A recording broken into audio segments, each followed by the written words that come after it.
Bible స్పష్టంగా సెలవిస్తూ ఉందండి, జారత్వమునకు దూరంగా ఉండటమే దేవుని చిత్తమని.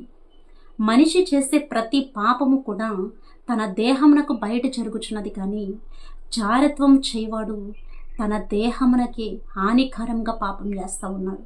దేవుడు నీకు దేహంని ఇచ్చింది ఇష్టం వచ్చినట్లు అలంకరించుకుని, ఇష్టం వచ్చినట్లు తిరుగుతూ, నీకు ఇష్టం వచ్చిన వారందరితో కూడా పాపం చేస్తూ ఎంజాయ్ చేస్తావని కాదు. నీ దేహం పరిశుద్ధాత్మకు ఆలయమై ఉన్నదని దేవుని వాక్యం సెలవిస్తూ ఉంది.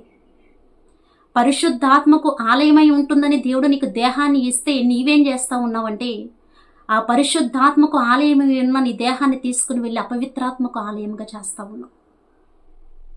యోసేపుకి పాపం చేసే అవకాశం వచ్చింది, కానీ అది దేవుని చిత్తము కాదు.